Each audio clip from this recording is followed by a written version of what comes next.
This video will walk you through how to re-register after your new entrant motor carrier registration is revoked and your operation is placed out of service by the Federal Motor Carrier Safety Administration, or FMCSA.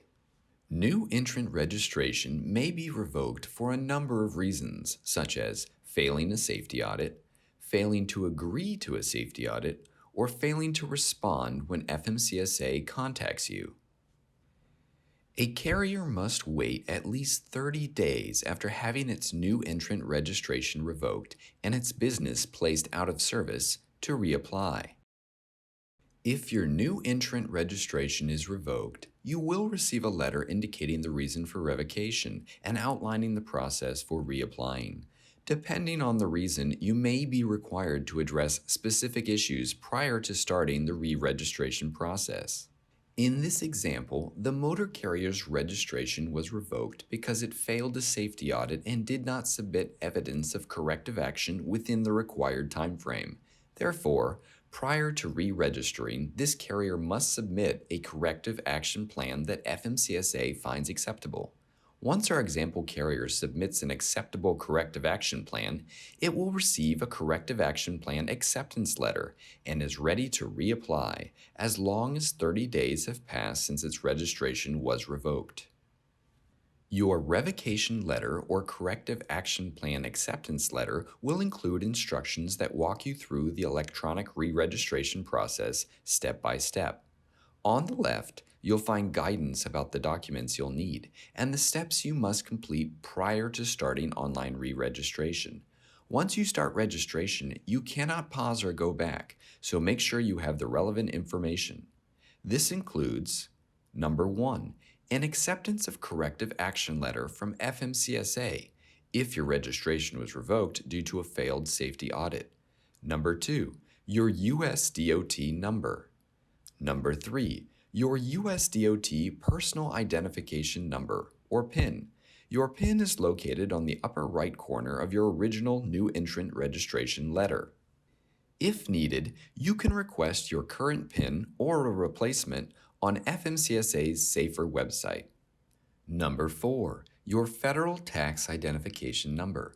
This is either your employer identification number or your Social Security number.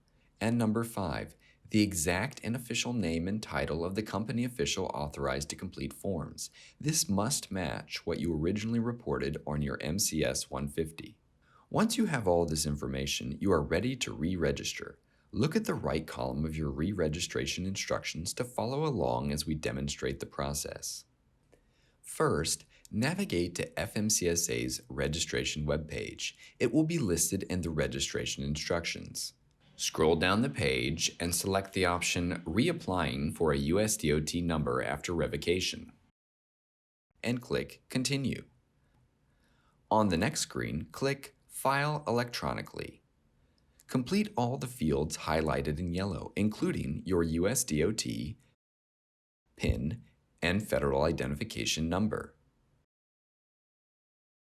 You'll also need to enter the name and title of the company official authorized to complete forms on behalf of the company, then click Continue. On the next screen, you will be asked to verify the information you just entered, and then click Continue. Information from your MCS 150 will be displayed on screen. Toggle through the MCS 150 application, making all applicable updates, and click Submit.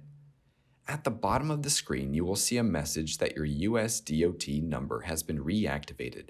If there is a problem with the reactivation, this is where an error message will appear. Remember, upon re-registering, you will have provisional registration and will restart the 18-month new entrant monitoring period.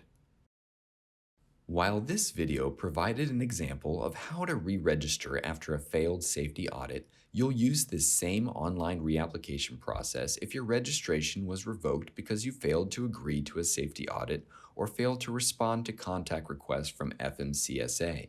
Your revocation letter will identify the reason for revocation and what you must do to reapply after the 30-day waiting period.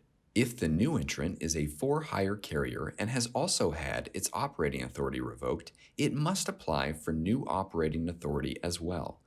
Follow the procedures in 49 CFR 365 to reapply for operating authority. And contact us if you have any questions. Thank you for joining us to learn about re-registering your new entrant motor carrier operation after a revocation. For more information, contact your local FMCSA division office or visit FMCSA's New Entrant Program website.